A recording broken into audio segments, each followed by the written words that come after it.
Hey y'all. Well, thank you guys for joining me. I'm trying to figure out some music here. But that's all right. We can do this without music too. I was just trying to figure it out real quick. Not sure what I'm feeling in the mood for. All right. Hey L2. Hey Sass. I am glad that you are joining me tonight. Like the prep and stuff said, we are going to be doing some learn how to set up a game and some of my tips and tricks for that situation. All right. I actually need another window off here, so grab that real quick. So I have been running games on Roll20 for a couple of years now. I started in I think it was September or just about September 2019, and yeah, you did choose a good one to start watching. Um, I do want to let you know that we we are running Tomb of Annihilation on Saturdays. We just started last week with our first session, and it is going to be a definitely interesting collection of games because definitely have some chaos monkeys. That's for sure. Yeah, they are definitely chaos monkeys. But okay, so I've been streaming since 2019. Um, in doing so, I or running. Sorry, I've been running games since 2019. Um, and in doing that, I actually have been running a game at the very least weekly on Roll20. Um, just grab this one. I think I found some music. So, um, it's just a super awesome music I like using with my games. So we'll see if this works.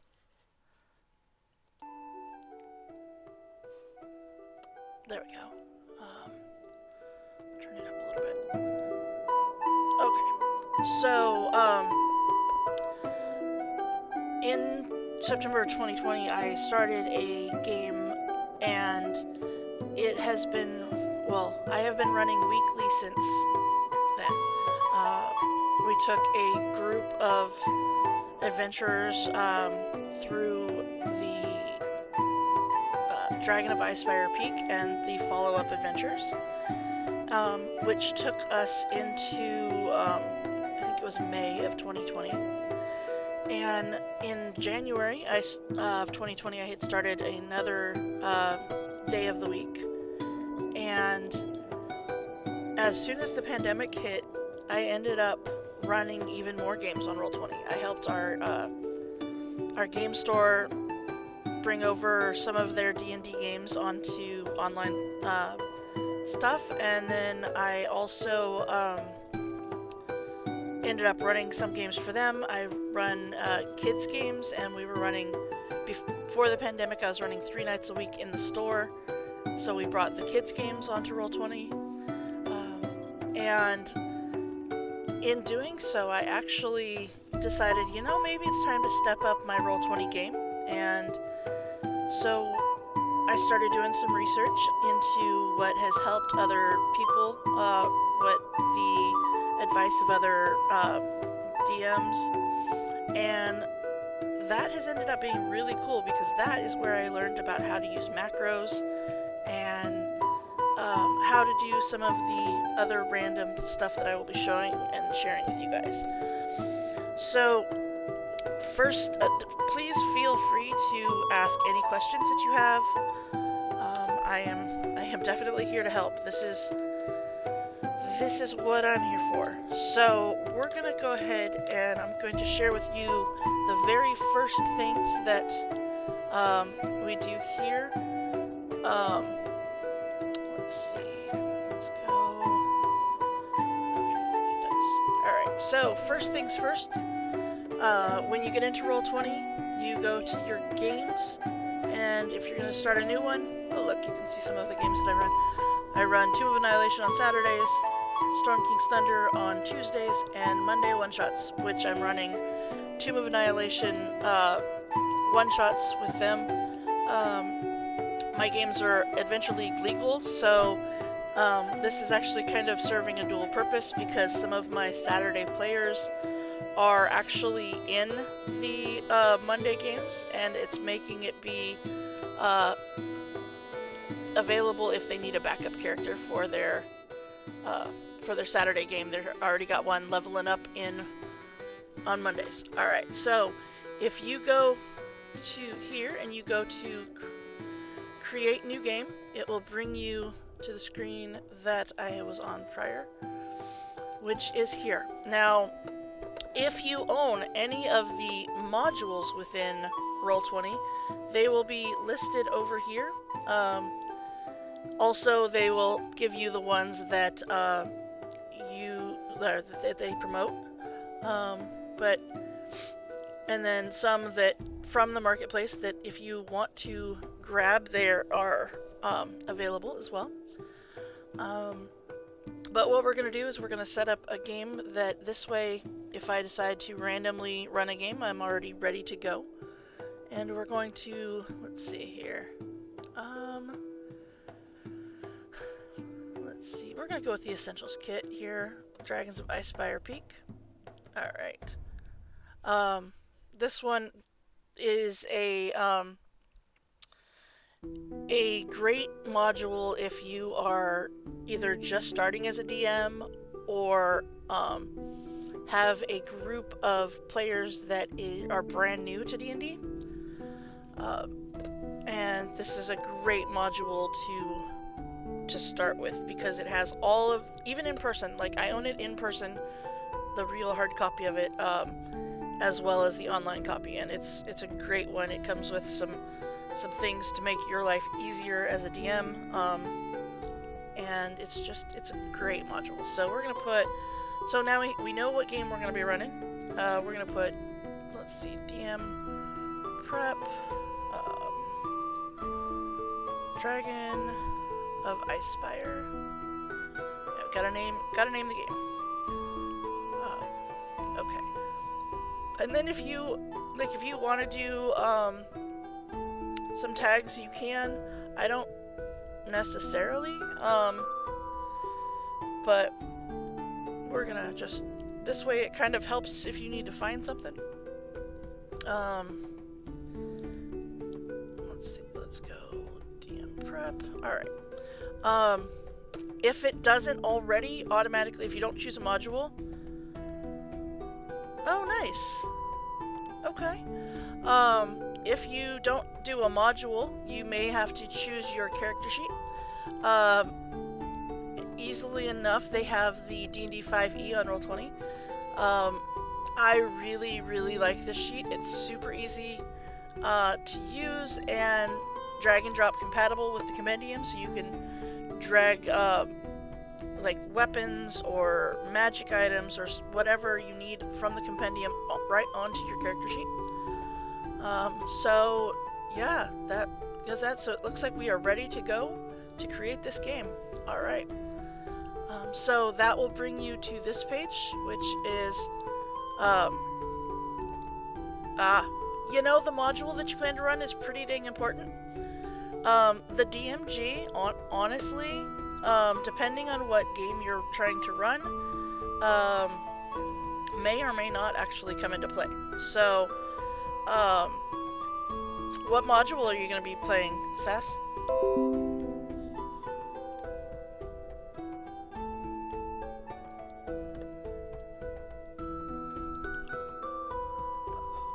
Why does my computer say that it is in... Hold on. Oh, there we go. Apparently the plug was not plugged in completely. Alright. Okay. Okay, so, very cool. Storm Kings is really awesome. I have... The game that I'm running on Tuesdays with Storm Kings is my third go-through with Storm Kings, and I sent each of them into different directions, which was really awesome. So, unless you are homebrewing a lot of stuff within Storm Kings, you don't actually need the DMG. You can look up stuff online if there is something that you specifically need or want. Honestly, I have the DMG, but it is because, well, some of my players are amazing, and have purchased it for me. But it's more along the lines of because of some of the magic items and stuff. Um, However, it's not the end of the world to not have it going through a module, because if the magic item is not within Storm Kings, it will, or if it's not within the compendium, it will at least give you the description of what it does. So you can always have your characters manually change whatever the stats are. Okay, so from here, it says it has been successfully added to the game. You can use the updated dynamic lighting, and actually we will be turning that on, because it is awesome. But now it allows you to do the pages that you wish to do. So we know we don't want it on the landing page or the token page. No, you're good. This is exactly what we're here for. Okay, and we know we don't want it on the Sword Coast map or the Phandalin map, but I want it to be on for all the other ones. Sass, this is exactly what I'm here for, is to help people. That's exactly why I'm doing this. Alright, so before even going into the game, you can set when the game is going to be. You want to set what you are playing, as in the 5e. If you've got any special things you want to add on, you can do that here. But the very first thing that I tend to do is go in here and allow my players to bring in their own characters.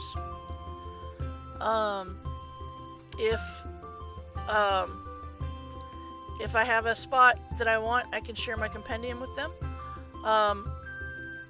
It's really cool because it allows you to share all of the books that you own on Roll20 to share, that have compendium stuff. You can share that with your players. This means that in building their characters, they will have access to whatever books you have shared from your compendium. Now, this is really cool because that helps with the building of your characters. However, you as a dungeon master always have access to all of them. No matter if you put, compendium sharing or not, you have access to all of them at all times. Alright. And then there is some things that you can do as to your character sheet specifically. I always have it set to use level 1 Charactermancer for new characters, always. I like to change the role queries to advantage toggle, and whisper rolls to GM to whisper toggle as well. If you have brand new players, you may want to automatically roll damage and crits. I actually like to leave it off, and that means that they get to actually push the button to roll the damage, if it hits or not. My kids table, I have it go ahead and roll automatically. That way it's just easier. But that is a preference by me. Add Dex Tiebreaker to initiative. This is really cool, especially if you know you're going to have more than 3 or 4 people playing, because it allows, when you put your players into initiative, it automatically will sort them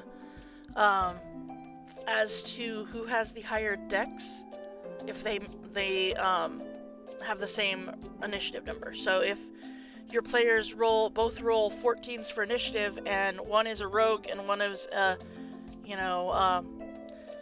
any other class that doesn't have as good a dex as a rogue, it will. So the initiative will put a decimal after the original initiative roll, and it'll put dot like 1-4 if your dexterity modifier or dexterity stat is a 14, it will put dot 1-4. So that is really cool. So the show global save modifiers, I don't usually turn them on from in here because I don't know for sure what kind of characters my players are going to make. But if you know that you're going to have a cleric or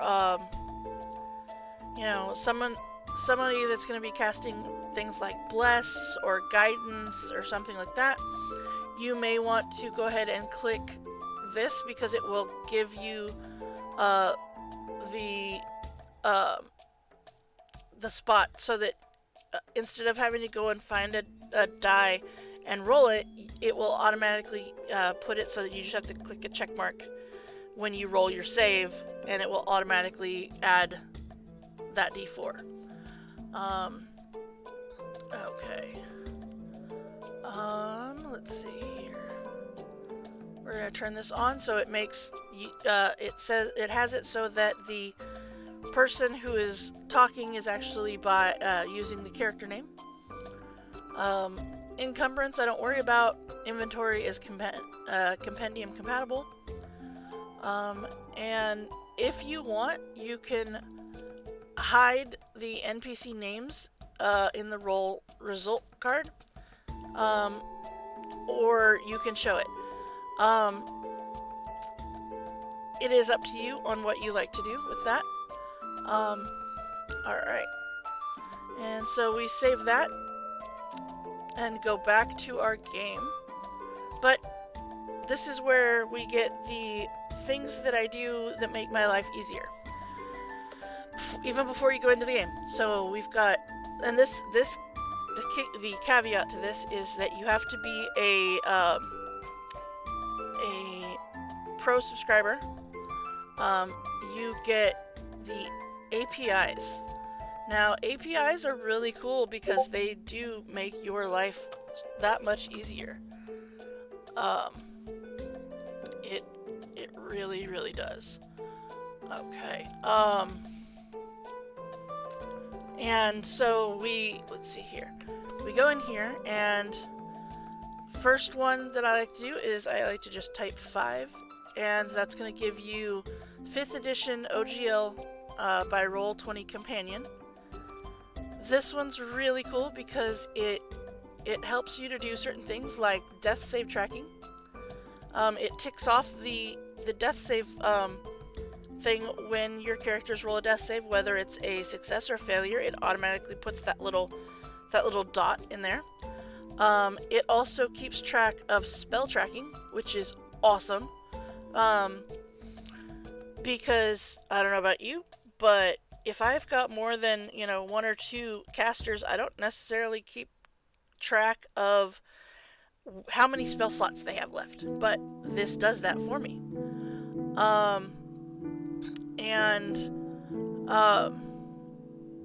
Okay. It also does some other things, but that's the stuff that I usually handle. If you want, you can have the ammo tracking on as well. I don't worry too much about that, but it could be a thing that you wish to do. So we've got the 5th edition OGL. The other one that I really like to add is Token Mod. Token Mod is super awesome. It helps to be able to make changes to the tokens without having to automatically do or having to do it manually. So we're gonna save that one. And let's see here. Let's see.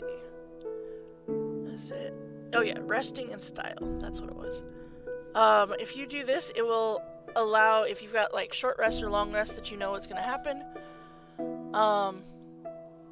you can set it all up where it will replenish the things for a short rest or a long rest.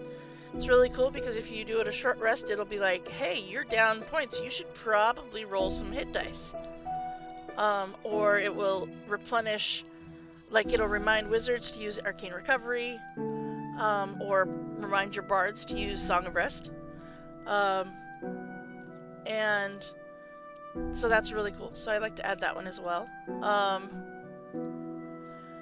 Just because it is easier to have it there and not use it than not have it there and wish you did. Alright, let's see here. I think that should be all of it. So once I get all of them there, I go ahead and restart the sandbox, which is just going to let us know that we are good to go. And oops, that's not where I wanted to go. And then go back to our game. Now, another thing, again, before I start even running the game, I have made a set of token markers that are specific to what I really like to use. So I add that and I get rid of the one that automatically comes with it. There are some people that make stuff in the marketplace here on Roll20 that make token marker sets. You can purchase those. I think the average one is like $5 or something, but then you can go through and you can sort out and be able to keep the ones that you really, really like and make your life easier. Alright, so we're going to go ahead and, now that all of that is taken care of, we're going to go ahead and launch the game.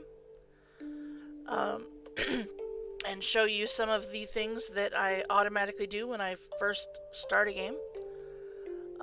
Okay, so we have our landing page here, which is a really cool picture of the dragon with some kind of magic caster trying to fight this dragon. Alright, so first and foremost, I always go over to the settings and I scroll down and I start checking or unchecking things depending on what I want to do. I use the advanced keyboard shortcuts because it is just amazingly awesome, and you can actually find the shortcuts there.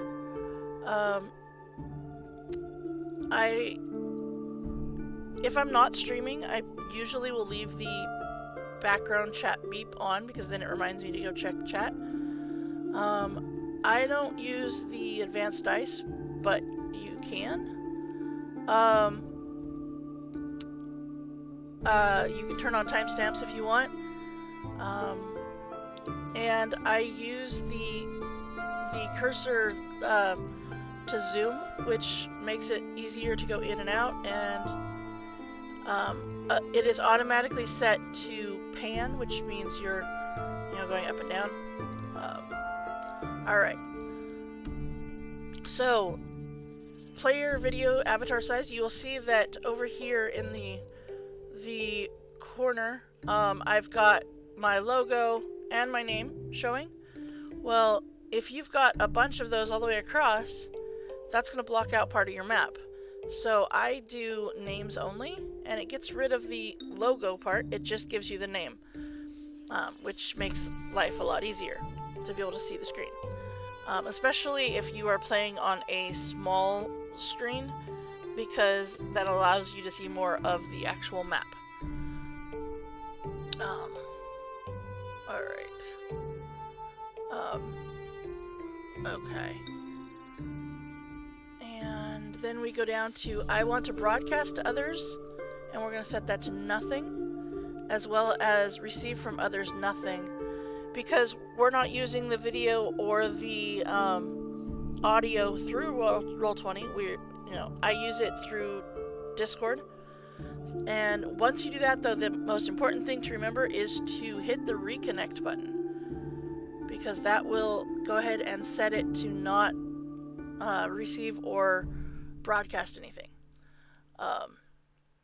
Alright, and that is the things that you have going here. Okay, so that brings us back to this little chat right here. Um, if you hover over the link, it will give you the link for the game. Otherwise, it will hide it. Alright. So, let's see here. I'm trying to, I did a list of things. So I'm trying to see which things would be easier. Alright, so if you go to your journal, you will notice that everything is open and explaining all the things. There's a lot of things there, right? Alright. Well, first and foremost, there is the help menu for Token Mod. This gives you how to use certain things within Token Mod. It makes life a lot easier to have that be available, so you can learn to do that.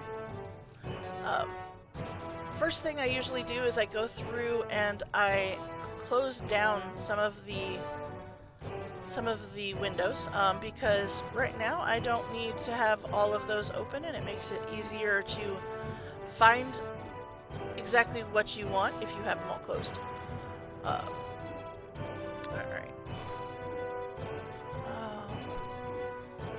Okay. And I'm gonna keep going down here. Alright. So, like I said, this is one of the amazingly awesome modules because it gives you so much of the things that you need to know that you maybe didn't realize you needed to know. So, okay. Let's see. Does anybody have any questions before we move on? Please feel free to ask questions if you have any. That is what I'm here for, and this is what we're doing.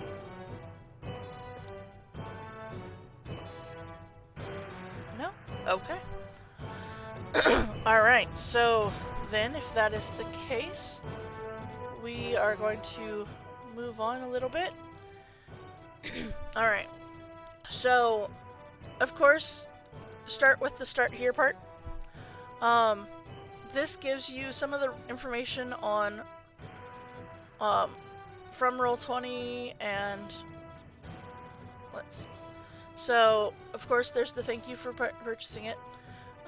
This lets you know about the scale of the maps, and it lets you know, most of these maps, especially these maps, are 5 foot. So you don't have to worry too much about figuring out your movements and stuff. Fair warning, SAS, there are some of the maps within Storm Kings that are 10-foot grids. So be aware that changes how your characters are, because it makes your characters be super tiny, but keep that in mind. This also gives some of the other information. They've got some rollable tables, rollable tokens, stuff like that. It also has, so with the physical copy of this game, it comes with the DM screen. It's a little thin papery one, but it's still a DM screen. And so this has the information on what was on the DM screen. So, such as long jump, high jump, concentration, and things that you can do on your turn. So that is really cool. Some useful tables if you are setting up a DC. How hard is the DC going to be? I really like this. It tells you, what is the DC of a soft surface such as snow. It's going to be a DC 10 to do whatever you want to do to that snow. So it's really cool. It gives you, some of the some of the other DCs, and severities and skills. So, if you're gonna do this is one that, I actually always forget, because you're like, wait, is as inside a intelligence or wisdom? No, it's wisdom. This helps you to be able to know that. It also has the prices for foods and drink and lodging. So, you can, decide what the inn that they're going to stay in is going to be, and it has all of that. If it's going to be a aristocratic inn, then it's going to be 4 gold a night, and it's going to have a meal be 2 gold. But if it's only going to be a random, just seen better days, very poor inn, it's going to be a silver a night and 6 copper for the meal. So these are super helpful things that this module comes with. Okay. The next one, and this is the same in most of the other modules, it gives you information about running the game. So like overview, it's got the Forgotten Realms map with some lore about the Forgotten Realms map. It also has character creation stuff, and some information on, like, some lore on the actual module itself. Okay, so we've got all of that. Now you're ready for your characters or whatever. You've read through the module. You know, okay, this is where they're gonna go. This is what they're gonna do. Well, you've got your maps, and up here you find all of your maps. Now, for those of you who have ever had an issue with Roll20 not wanting to cooperate, one of the things that is a problem is if you have all of these maps already loaded out like this, it means that it takes more effort for Roll20 to open up your game. Well, here's the secret on how to fix that. If you go into the item and you go archive page, that puts it into a little folder, which means it is no longer out and having to load every time. So you will go through here and you see that there's a list of the quests, and they do them in rounds of 3. So the first quest for this adventure is going to be Dwarven Excavation, Nomengard, and Umbrage Hill. And the rest are follow-up quests. So we know that the only maps that your characters are going to go to potentially, the first ones are going to be Umbrage Hill, Nomengard, or Dwarven Excavation. So we go in and we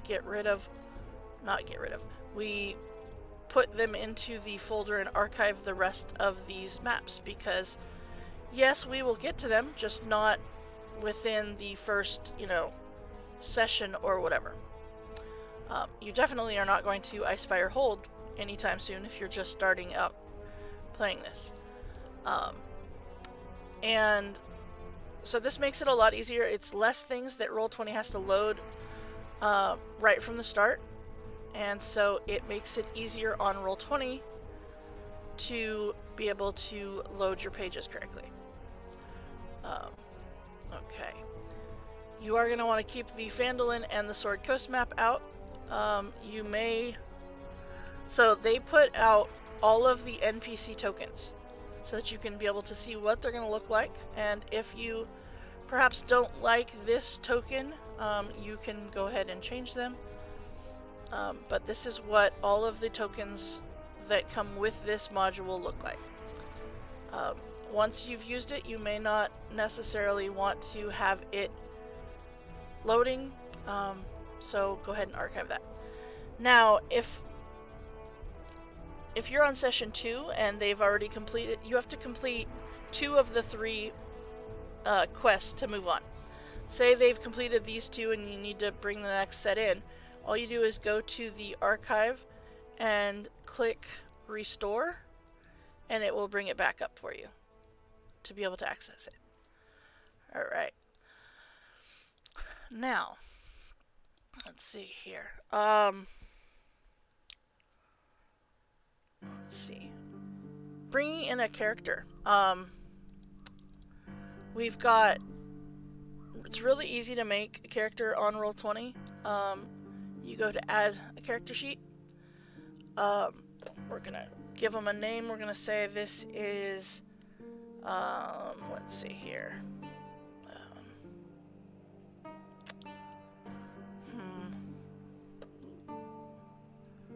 Learn to make a character. Alright. You can either keep it to yourself if you don't want it to be in any of your players' journals, or you can put it into all the people, so that everybody can see the character. If you want it to be controlled only by you, you can set that, or if it's going to be controlled by all the players, you can set it that way too. Now, this is the caveat. If you are going to have a player making a character, you have to add the character sheets for them to be able to use them. Or, there is another API that you can bring in that is like a welcome package, and it will give them a character sheet whenever they sign into the game. So those are the two options. So you make a character sheet, it looks totally blank. You go to character sheet, and it'll bring up three options. You either use the Charactermancer, create an NPC, or edit the sheet directly. I always tell them, use the Charactermancer, because it will walk you through making a character. So, so this gives you your option for your race. If you're using Tosh's, you can just toggle this here and it will customize your origin, such as the stuff from Tosh's is allowing. For simplicity's sake, we're not doing that right now. So you choose a race. Now you see, these give you the what book they're from, right there in the parentheses.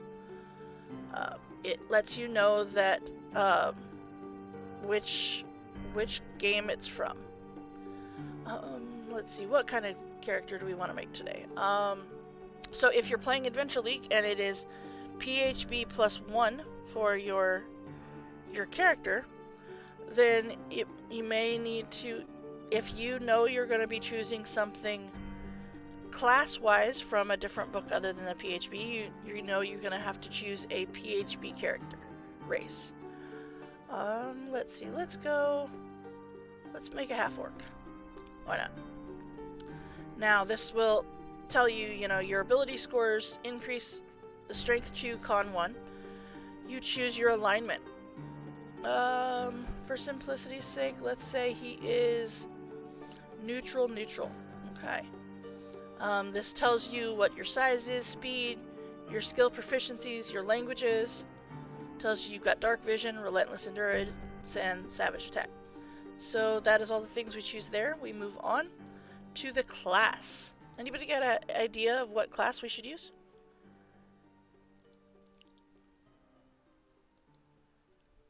No? Oh. Alright, well this will give you all of your classes, and it will also tell you which book these guys come from. So it could be, so the EK is the Essentials Kit. If you do not have any of the other books and you just have the Essentials Kit, it does give you some options as to what you can use, because there's certain spells and stuff that are not in the standard, available stuff. So let's see, let's go, let's make him a cleric, why not? Half-orc cleric, sure. Alright, so now it tells you, you have proficiency with simple weapons, you have armor proficiency with light armor, medium armor, and shields.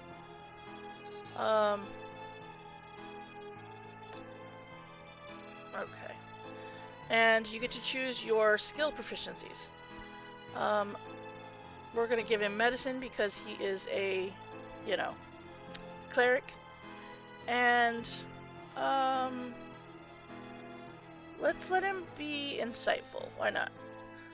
It tells you a little bit of the preparing and casting spells, and you choose your domain.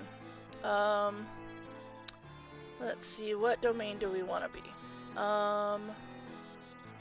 So again, this tells you which book it comes from. Let's be a, I don't know, let's be a war domain cleric. Sure, why not? And so then it gives you, additional weapon proficiencies and armor proficiencies. And it also lets you know what equipment you get from your class. Alright, so then you move on.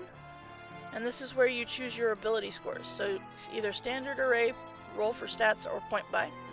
If it is Adventure League, you either use standard array or point by. If it's a first time player, honestly, I kind of use standard array. It is just easier because it tells you, it lets you know, you have to choose one of each of these things. It also, on the side over here, tells you what each thing means and who it's important for. So, strength, you get, as a half-orc, which is what we chose, you get a +2. It is important for barbarians, fighters, and paladins to be strong. Constitution is, of course, important for everybody because that is where your hit points actually come from. But this also tells you all of the things that you need. This one right here, you know that it is important for a cleric to have wisdom. So we're going to go high wisdom on that. As the, since it is a super important thing, we're going to go, okay, so you can only choose one thing that is 15, see? Well, we're going to choose 14 for the con. Alright, so that means that we have a few more things to go. Well, this cleric, being a war cleric, I'm actually going to change that. We're going to do 13 for strength because he's going to get a +2 bonus. So up on the top, you can see that it automatically puts what your things are up here. Alright, and so we've done 15, 14, 13. That means we have 12, 10, and 8 left. I want to go first as much as I can, so we will put a 12 in dexterity, as that affects your initiative roll. Well, that leaves us a 10 and an 8. Now, I don't know about you, but if it's a war domain cleric, he's probably going to be more intimidating. So that puts a charisma at 10, which means the only thing left we have is an 8 in intelligence. Alright. Now, you can do point by, that is an option, but if you're just starting out, it's easier to just have them roll, or have them do standard array, because it literally is one of each of the numbers. Alright, we're going to move along here. And see, so you can see with the numbers that I chose, I've got a strength of 15, a dex of 12, a con of 15, an intelligence of 8, a wisdom of 15, and a charisma of 10. Okay. And, see on here it says suggested abilities, wisdom, strength, and con. Well, my wisdom, strength, and con is definitely my highest 3 stats. And class spellcasting ability is wisdom. That definitely is one of my high stats.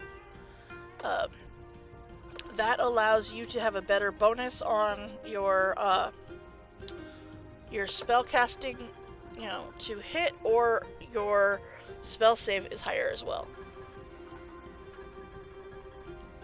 So maybe you're not quite as easy to hit either when it comes to with spells. Okay, so we've got a half-orc War Domain Cleric. Now, what kind of background do we want to be? For this guy, I think he needs to be a soldier. That just makes way too much sense. Well, war has been his life for as long as he cares to remember, so that makes sense. So that automatically gives you proficiency in athletics, but it also lets you choose one more thing. Well, you see that these are grayed out as to those are ones you've already chosen. Let's see here. Well, we've already got athletics, we've already got insight, intimidation, and medicine. So one other thing that we might want to do is religion. So then tool proficiencies, because you're a soldier, you know how to drive land vehicles, but it also lets you choose one set of gaming supplies. So I always like to just have them have a set of dice, because you never know, you roll for whatever you want to roll. Okay, and you can choose your type of your rank in the military, or you can just roll for it. This stuff, it's fun to roll for it and see. Let's roll for it. All right, cavalry. I don't know. I think maybe because he's a cleric, maybe we put him as a healer instead. That just makes sense. But personality traits. So you get to choose 2 personality traits, an ideal, a bond, and a flaw. These are really cool. You can roll for these 2. Oh, that one's good. I face problems head on. A simple, direct solution is the best path of success. That's a good one. Let's see what his other one is. I'm haunted by memories of war. I can't get the images of violence out of my mind. That one makes sense too. Alright, well, how about his ideal? His ideal is his nation. My city, nation, or people are all that matter. That one works. I like that. So bond. Someone saved my life on the battlefield. To this day, I will never leave a friend behind. That one's good too. And the flaw. The monstrous enemy we faced in battle still leaves me quivering with fear. So, these things, the personality traits, ideals, bonds, and flaws, these are great things to realize and lead to some pretty awesome roleplay moments. It can make all the difference in the world if you have a flaw that the monstrous enemy that you faced in battle leaves you quivering with fear. If that, from this instance, for this module, if that monstrous enemy was a dragon of the white persuasion, when it comes to the time to fight this dragon right here, it may be a little bit of an issue. It might be, you never know. Alright, so we've got our personality traits, bonds and flaws, and ideals.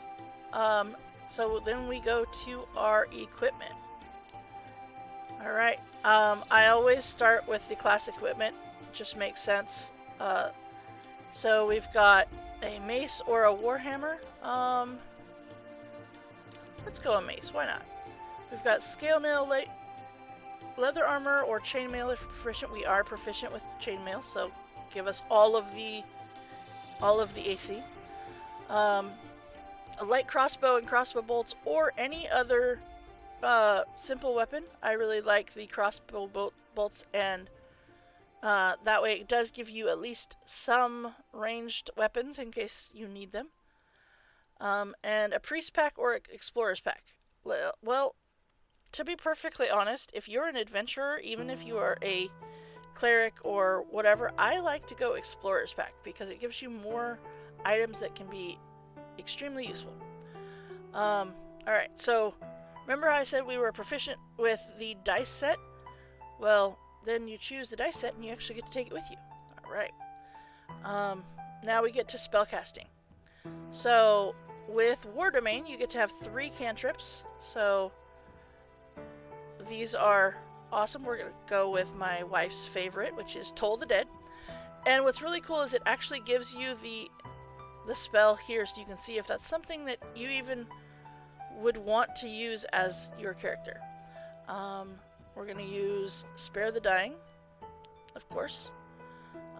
And let's see, we need something here. Not sure, I don't remember what Word of Radiance. It's instantaneous. It's only a range of 5 feet.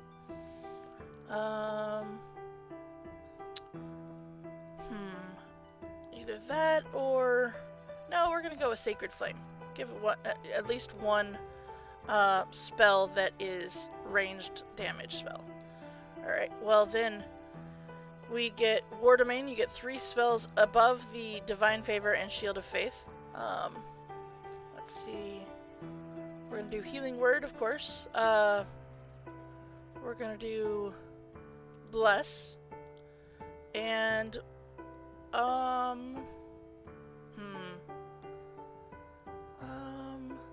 let's do Inflict Wounds. Why not? Alright. Of course, there's no feats yet, because you're just starting out. So this is where you would name your character. Give age, height, weight, eyes, hair, skin, all of those fun things. I'm not going to worry about that right now. And then it gives you a review thing. So if all of these things are black, then you are good to go. If it's red, it means there's something that you need to change. Such as if your background gave you proficiency with a thing that you already had chosen proficiency with, then it would be red and it would say, hey, you need to go back and change this thing. But in this case, we don't have to worry about that because we built our character. Alright, so now we've got our character, we've got our character sheet, we've got it so it says War Domain Cleric. Okay, let's see here. Why did the music stop? Oh, okay.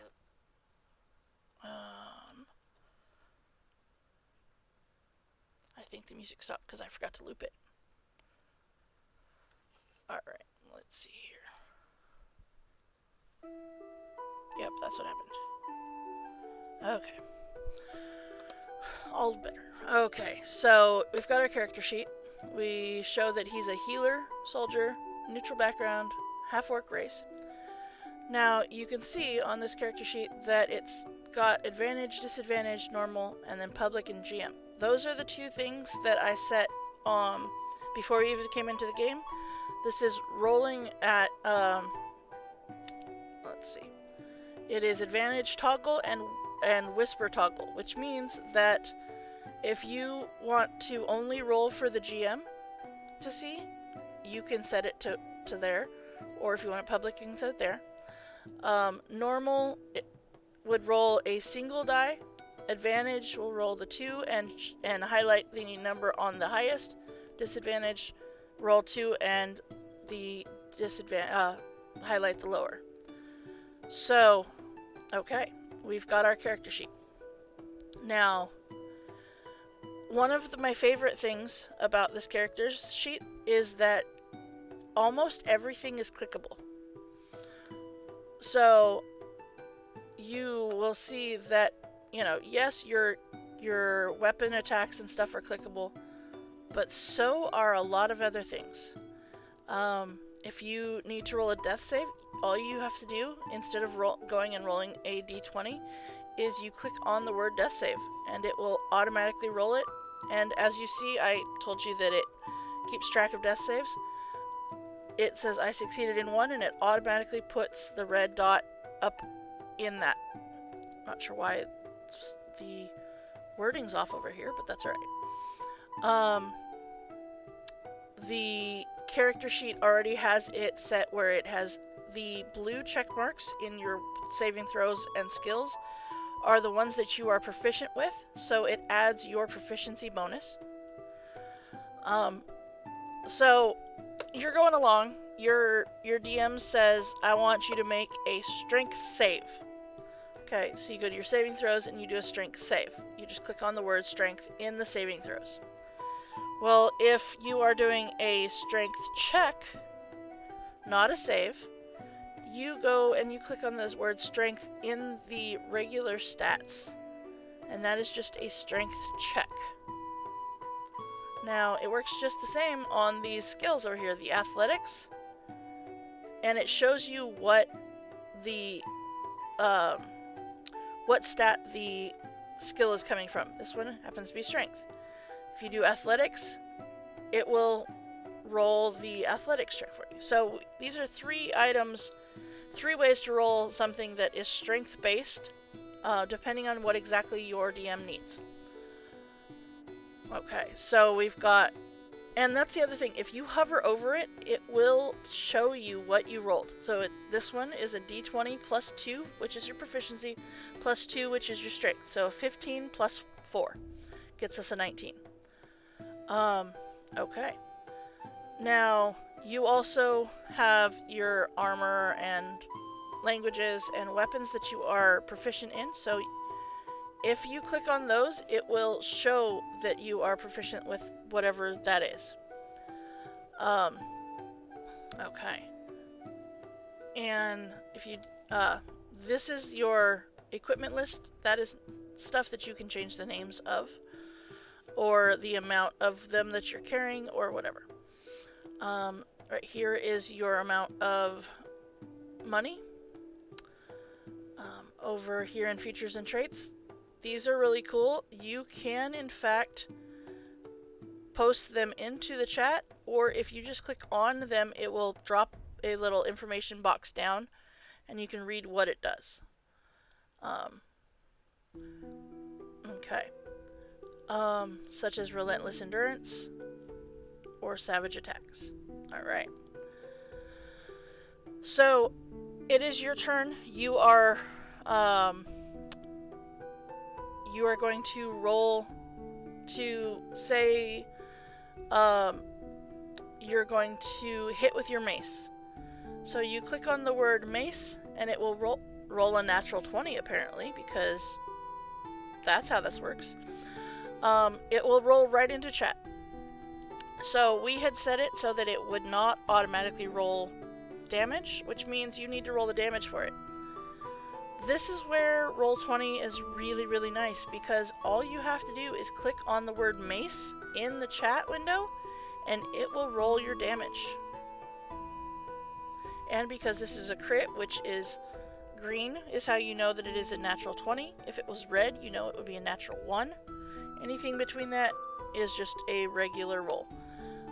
Well, this one here, it has rolled the damage, and pretty good damage at that. Alright.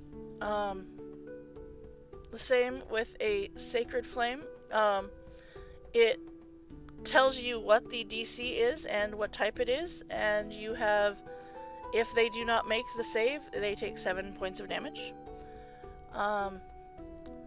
Healing Word, because you can upcast this spell, it allows you to choose whatever spell level you're casting it at. Since our cleric only has level 1s, we're just going to cast it at level 1. And you see that I did not set how many spells he's at. He has 2 slots remaining, or 2 slots total. And if I cast it again at first level, it's going to put spell slot remaining 1. That means he can only cast another single spell without running out of spell slots. Okay. And let's see here. If you need to roll initiative, there's a couple of options for that, but the easiest, if you have your character sheet up, and the DM brings up the turn order, all you have to do is click on the word initiative. It will roll, and if you had a token, it would put your token into there. We don't have a token set up here yet, so that doesn't work. Alright. Okay. So, alright. Okay, let's see here. And this is where you keep track of your amount of crossbow bolts. If that is something that your character your campaign is looking for, to keep track of ammo. All you have to do is use the arrows to go up and down whether you shot one or not. Let's see what else. Okay, so from this sheet you can see that you can go ahead and you can put in notes on your allies or organizations, additional features and traits. You can put your character backstory in here or treasure that you find. And then you get to your spell sheets. Now, these are really cool because it allows you to see the information about your spell by just clicking the eye next to the spell, and it will open up a little thing to let you know what your spell does, what the casting time does, or is, what the range is, what the components are, and, what the duration is. You just click that back and it closes it out. Well, so Toll the Dead is one of those things that can either do damage in one of two ways. Well, Roll20 doesn't do a great job at that. So I usually come in and change out because it just says it puts... So there's two ways that Roll20 handles spells. Either the output can be a spell card or an attack. So for me, I like to go ahead and put in the two damage types, or two damage options. So we know that these are, it's a 1d8 if you've taken damage, or if you've taken no damage. So we're going to put taken no damage. And it is a d12 if you have taken damage. Okay. So I don't use D&D Beyond, but some of my players do, and it works. It does. Sometimes it's got some issues, but for the most part, it works well.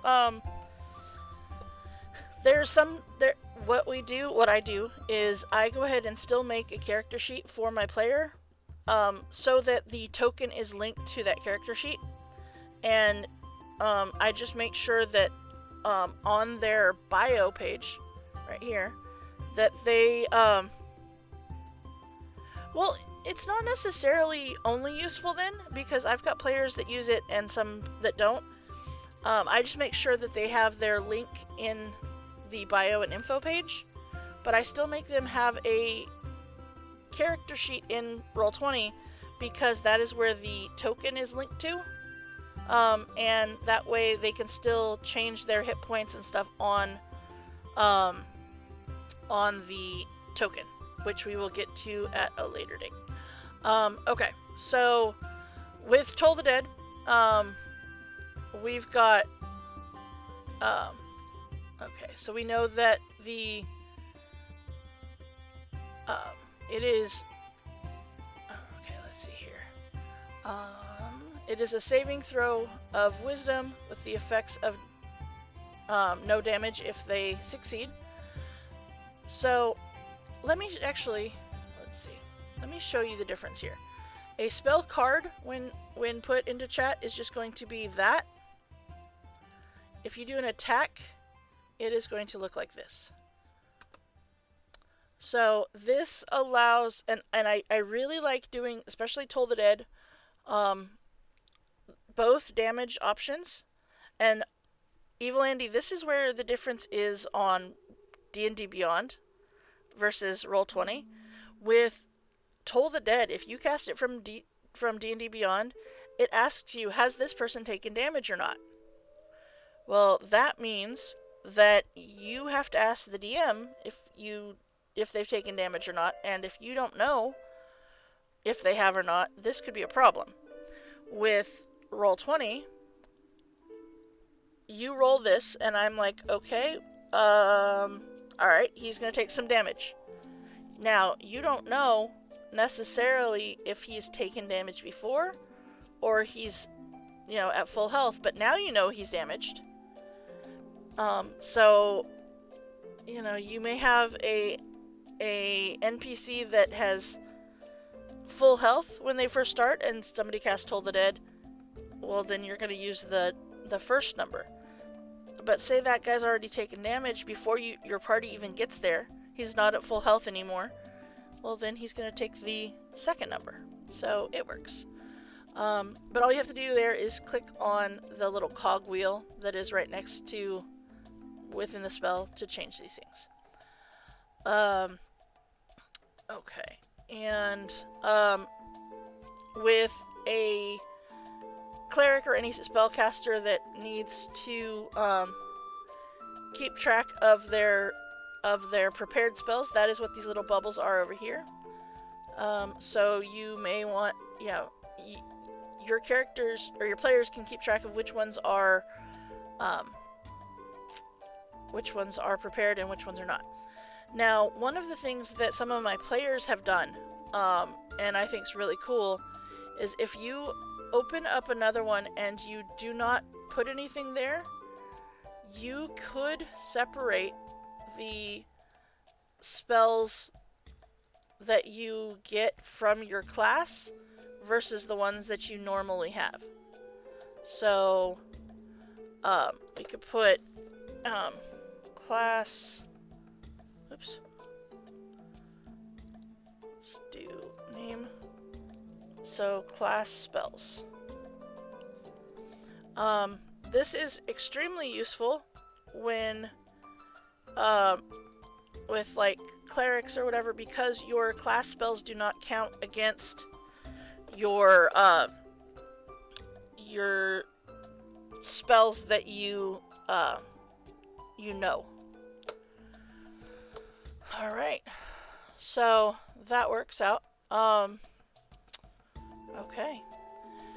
And does anybody have any other questions about the character sheets?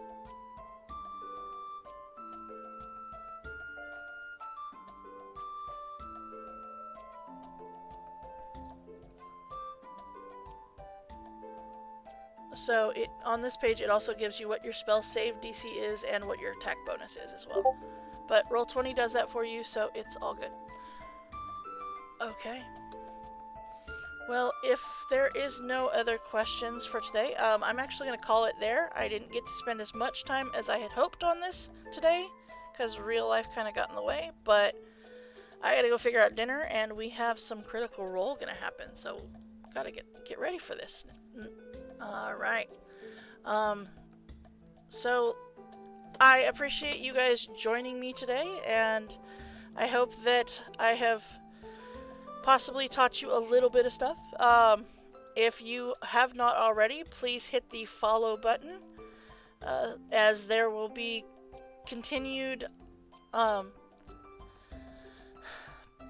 videos and sessions of DM prep so that I can share some of my knowledge with you. And if you have not already seen it, please join us this Saturday at 6 p.m. Pacific time for our Tomb of Annihilation stream. And like I said at the top of this, this is session 2.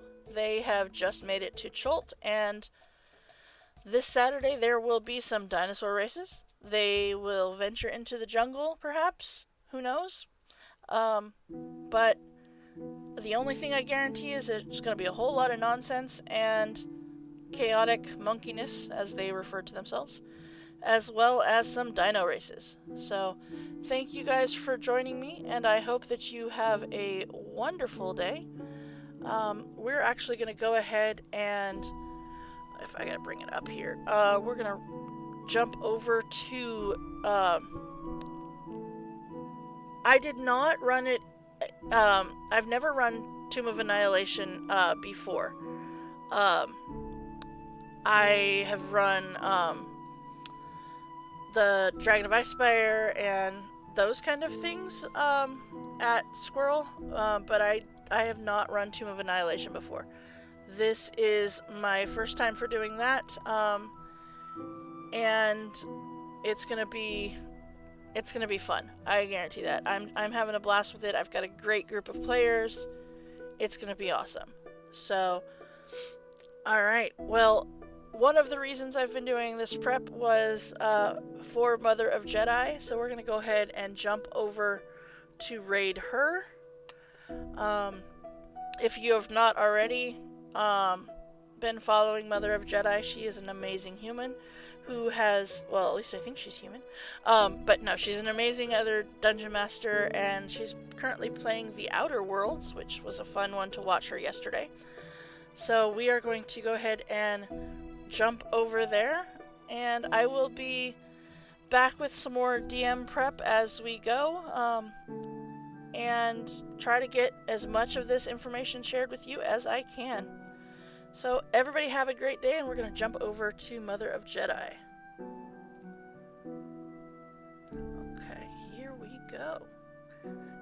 I'm glad, Andy, I really, I'm glad that you were here. So, alright, have a good day, guys.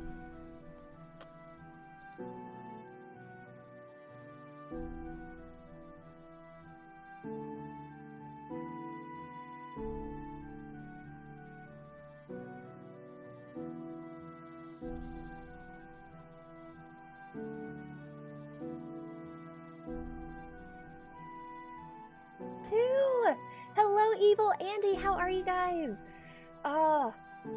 So Susan, I am absolutely going to be going back and watching your VOD because Papa Jedi told me it was all the little, like, Roll20 quirks and stuff. So I am so excited to go back and watch that. Yes, thank you for that shout out, guys. DM Susan is a newer streamer. Just hit a